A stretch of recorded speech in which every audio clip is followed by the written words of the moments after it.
My name is Stephen Morrison. I'm farming here in North Kildare, near the village of Kill. I'm the third generation farmer here now. It's a really good sized farm, all in one block, and I am a predominantly beef farmer.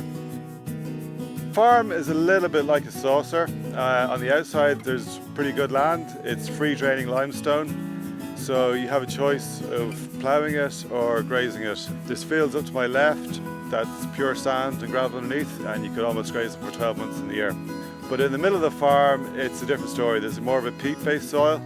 It gets wet in the winter time, and you want to be careful how you graze it. And that's the area of the farm that I'm really starting the biodiversity on at the moment. There's lovely old trees in the farm. They've been here for generations. I'm actually planting native Irish forestry at the moment. It's kind of good to start to bring in other types of trees on the farm now. I suppose I've always been interested in trees, and I have always been interested in biodiversity.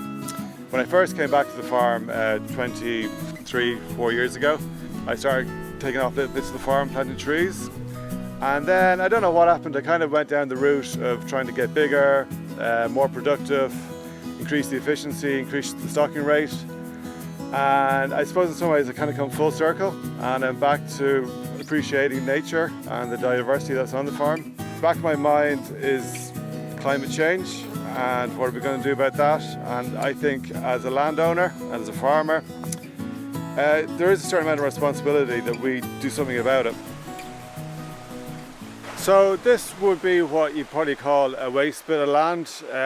This is where the river goes through the centre of the farm, and there's like a steep part on either side of it.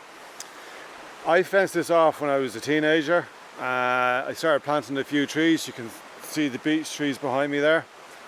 They're about 25, going on 30 years old now.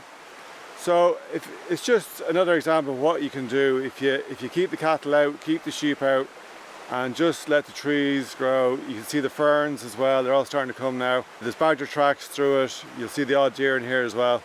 And in fact, the other day I was looking and I saw a kingfisher, first time ever, flying up the river there. So it's just an example of what you can do once you give nature a chance here. And for me, a river is like a super highway for nature, because there's so much happens along there. You got otters, you got rainbow trout, you got herons, kingfishers. There's a bridge where there's a dipper living underneath it. You know, the list goes on. So there's certain areas in the farm that are really, really important to nature, and for me the river is number one. This is another field in the farm, and again we have a steep bank over here to my left. It's kind of covered in scrub. There's thorn, sycamore, ash, and I found that that had been actually taken off my single farm payment.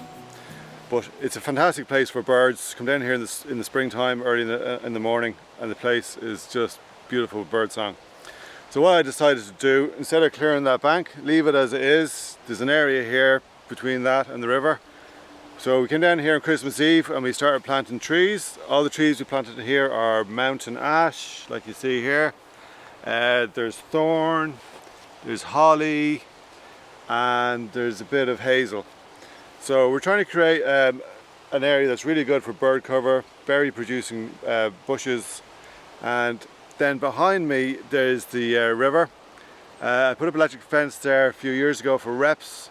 And that's another example. All those trees just seeded themselves. So you got alder, hazel along there. They all grew naturally. And again, that's just another example of you give nature a chance and it just flourishes. This area of the farm is what we call the fen. It's like a bog, but it's been fed by spring waters just up to my left. You come up here on a summer's day, you'll see dragonflies, damselflies, butterflies, orange tips, peacocks, you name it. In the evening time, swallows love it up here. I think there's a lot of insects are rising up out of the fen. And the other day I came up here and there was 2 deer messing around. So really enjoy seeing what's happening here, but it's been a learning process, because I think we do need to graze it a bit, but then get the cattle out and see what happens. For me, it's all about giving nature a chance. And sometimes it's more what you don't do rather than what you actually do. So, for example, if you have a corner of a field, and I think every farm in Ireland has it, if you have a river or a stream, you fence it off. As soon as you keep the cattle out and definitely keep the sheep out, stand back and just let nature do what it wants to do. It's amazing what you see. The results you get are just fantastic. You get as much out of it as anybody else will too. So really, we've got a fantastic resource here and let's just use it.